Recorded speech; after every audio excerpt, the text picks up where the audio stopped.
This presentation provides an overview of Chapter 2 in the book titled Simple G, a gridded economic approach to analysis of sustainability of the Earth's land and water resources, edited by Iman Hakiki and Thomas Hurdle, and published by Springer. This chapter covers the economic foundations underpinning the simple model, upon which Simple G has been built. This slide provides an overview of all chapters in the Simple G book, each of which has an accompanying presentation to motivate the material covered in that chapter. During this presentation, I'll cover Chapter 2, which is on the economic theory behind Simple.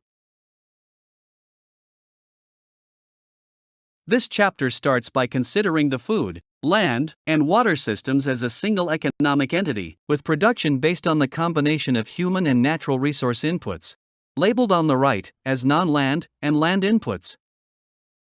The land inputs used in producing food must be bid away from other competing uses through the land market, and the land intensity of agricultural production depends on crop intensification, such as using more fertilizer per hectare of land, as well as new technologies.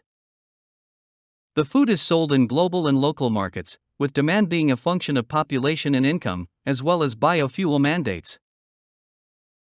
The delta variables in this figure depict shocks to the system, while the epsilon parameters refer to economic responses to scarcity, such as the price elasticity of demand by consumers of food. The beauty of this global model is that we can solve it analytically to show how the change in land use over time varies as a function of the exogenous shocks and the economic parameters, as shown in the equation at the bottom of the slide. Scrutiny of the equation for global land use change shows that, not surprisingly, it grows in proportion to population, denoted by delta D. However, improved technology, denoted by delta L, can spare land, so it's the net increase in demand, relative to technological innovation, that determines whether land use will rise or fall over time. The term in the denominator of this expression involves the economic parameters of the model. If there's no potential for endogenous crop intensification, and if consumers don't respond to prices, then land use will move in direct proportion to net food demand growth. In other words, a 10% growth in population leads to a 10% increase in land use.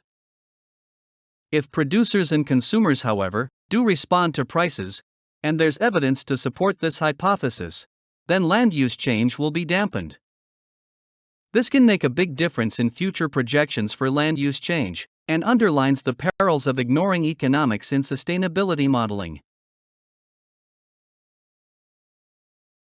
The unified global economic is a useful intellectual construct, but is hardly realistic in a world with hundreds of countries and widespread international trade in food products. The remainder of this chapter explores the consequences of international trade for land use change and the environmental impacts of the food system. On this slide, you'll find the link to the Simple G webpage where you can find additional resources, as well as links to the book and other chapter presentations. Lastly, we also gratefully acknowledge support from the U.S. Department of Energy, the Department of Agriculture, and the National Science Foundation. Thank you for watching this presentation on the Simple G book, Chapter 2. We encourage you to explore the other companion videos that accompany the book on the Simple G webpage.